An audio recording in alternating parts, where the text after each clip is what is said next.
안녕하세요. 인생 짬밥으로 조곤조곤 유튜브 하는 승무원쌤 김윤용숙입니다. 이번 영상은 다소 가슴 아픈 짠한 그런 내용이 되겠습니다. 다름 아닌 윤정희 씨와 백건우 씨 관련 영상입니다. 그 얘기를 지금부터 하려고 하니 시청하시기 전에 구독, 좋아요, 알림 버튼 설정해 주시기 바랍니다.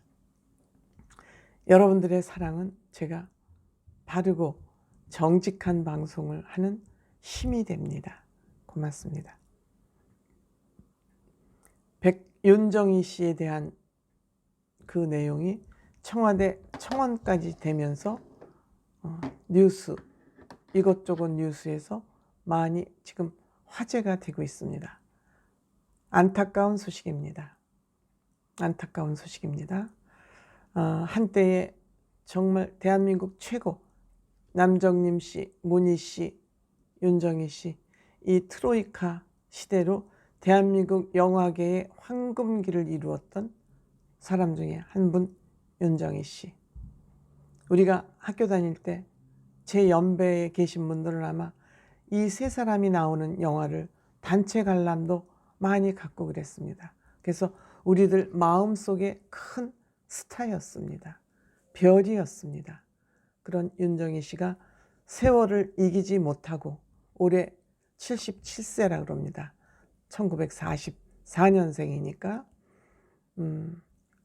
알츠하이머 병을 앓고 있어서 조금 상태가 심각해지니까 아마 프랑스 법원에서 성인 후견인을 지정한 것 같습니다.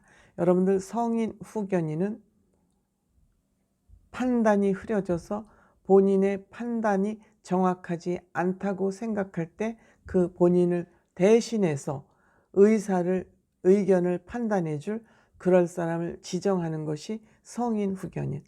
대개 미성년자에게 후견인이 있는데 성인 후견인은 나이가 많지만 여러 가지 이유로 인해서 본인이 판단이 흐려져서 판단력이 잃었을 때에 성인 후견인을 지정을 해서 그 사람이 이 사람의 모든 일을 대신하는 것, 이것을 성인 후견인 제도라고 그런답니다. 그래서 지금 윤정희 씨는 성인 후견인으로 그 딸과 아마 남편이 지정되어 있겠죠. 제일 가까운 가족이니까. 윤정희 씨에겐 딸이 하나 있는데 딸도 바이올리니스트군요. 백건우 씨, 남편 백건우 씨는 줄리어드 음대를 나온 세계적인 피아니스트죠. 오죽하면 이분의 별명은 건반 위의 구도자라고 할 만큼 정말 피아노에만 묻혀서 피아노를 치는 것을 인생의 모든 목표로 삼고 사는 그런 정말 참다운 예술가죠.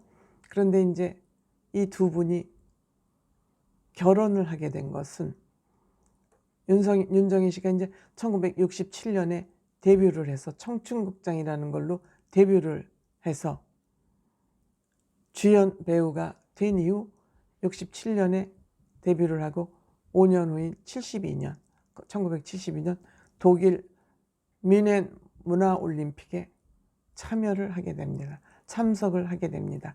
신상옥 감독과 함께.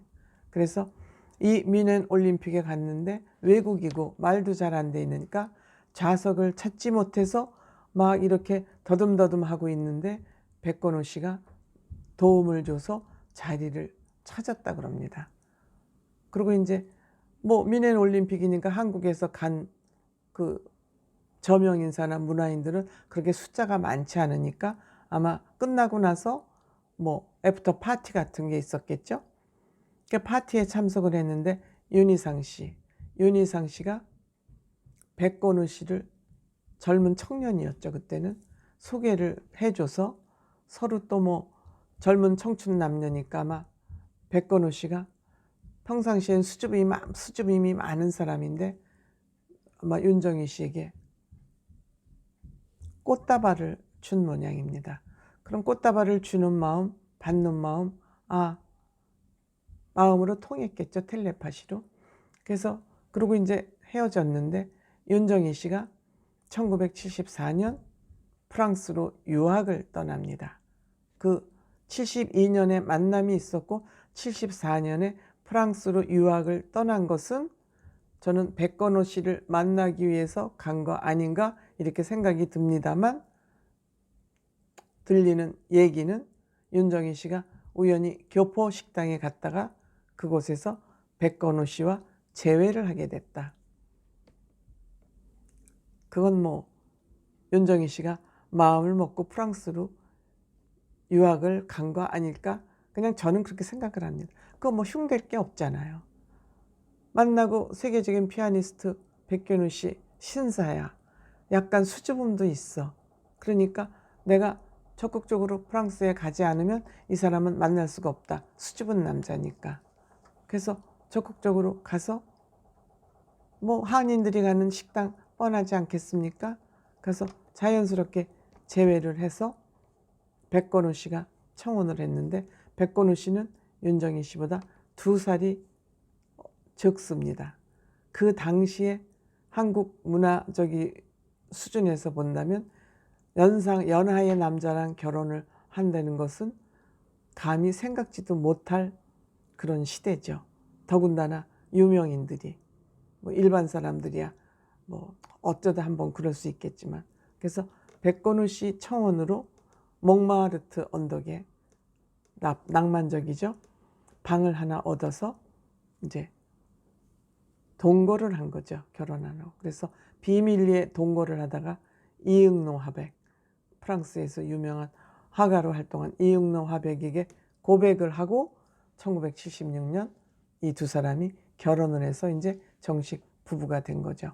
이들은 프랑스 부부가 문화훈장도 받고, 그런 어쨌든 프랑스에서 이들의 문화활동을 인정을 받았지만 국적은 바꾸지 않고 한국 국적을 아직 유지하고 있다고 그럽니다. 그래서 이 둘 부부는 너무 금술이 좋아서 백건우 씨가 늘 연주를 다녀야 되기 때문에 윤정희 씨는 한 번도 빠지지 않고 늘 연주 여행을 같이 다닐 만큼 금술이 좋은 것으로 우리에게 알려져 있습니다. 그런데 이제 윤정희 씨가 2019년부터 알츠하이머병을 앓게 돼서 지금 좀 상태가 위중한가 봅니다. 아마 딸도 못 알아보고 그럴 정도로 위중해서 백건호 씨는 또 연주 활동을 해야 되고, 또 딸도 딸대로 본인 생활이 있으니까 전적으로 돌보지는 못하고 딸 옆에 집에 아마 간병인을 두어서, 간호인을 두어서 아마 그렇게 생활을 하고 있는 것 같습니다. 그러니까 윤정희 씨는 6남매 중에서 맏이라고 그러지 않습니까? 그러니까 동생이 5명이 있는 거죠. 그런데 이제 이 동생 중에 3명이, 5명 중에 3명이 프랑스 법원에다가 작년에 프랑스 법원에다가 후견인 신청을 문제가 있다. 왜 후견인 신청은 남편하고 딸이 되어 있지만 제대로 돌보지도 않고 문제가 있다. 이렇게 해서 본인들이 문제가 있다고 이의 신청을 냈는데, 고등법원에서도 패소, 1심에서 패소, 2심에서도 이제 패소를 한 것이죠. 그러니까 이 동생 중에 누군가가 아마 청와대에 청원을 낸 것 같습니다. 그러면 여기서 우리가 그 진실에 대해 이게 문제의 핵심이 뭔가를 한번 생각을 해보려고 합니다. 이건 저도 뭐 이쪽이 옳다 이쪽이 옳다 얘기를 할 수가 없는 사안 같아요. 가족 문제이기 때문에. 사실 윤정희 씨는 지금 결혼한 지 72년부터 프랑스 가서 살았으니까 74년, 84, 94, 2004, 한 40여 년을 프랑스에서 이제 살고 있는 거죠. 가족도 다 거기 어쨌든 있는 것이죠. 그래서 1차 후견인이, 성인 후견인이 가족이 남편이나 딸이 되는 게 모르냐. 이제 동생들은 후견인으로 되어 있는데 이 사람들이 가족이 제대로 돌보지 않으니까 우리 동생들이 돌봐야 되겠다 하는 의사를 아마 밝힌 것 같습니다. 그러면 남편과 딸이 제대로 돌보지 않는다면 동생들이 누나를, 언니를 이렇게 살필 수 있는 건지, 이 문제는 어느 쪽이 옳다 그르다를 함부로 말하기는 힘들 것 같아요. 이 가족 문제이기 때문에. 그리고 진실이 뭔지, 정말 윤정희 씨가 가족의 보호를 못 받고 내팽겨쳐져 있는 건지, 이런 사실 확인을 해야지 될 것 같고, 이게 사실로 확인됐을 경우에 동생들이 한국으로 모셔와서 동생들이 돌보겠다 하면 동생들이 돌볼 수 있도록 기회를 줘야 되는 것인지 저는 모르겠습니다.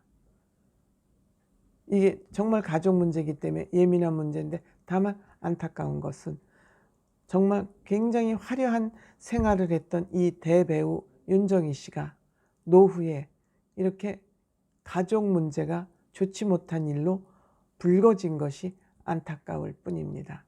이게 청와대 청원 문제까지 가야 될 문제인지, 좋게 해결할 수는 없었는지, 백건우 씨가 한 며칠 있다가 한국 연주를 위해서 온다 하니까 백건우 씨가 와서 어떤 입장을 낼 것인지, 또 그 사실 확인이 됐을 경우 만에 하나 백건우 씨와 딸이 윤정희 씨를 제대로 케어하지 않는 문제가 발생됐을 경우 동생들이 한국으로 모셔와서 대신 성인 후견인이 돼서 케어를 하는 것이 옳은지, 여러분들의 의견은 어떤 것인지 한번 댓글 남겨주시기 바랍니다.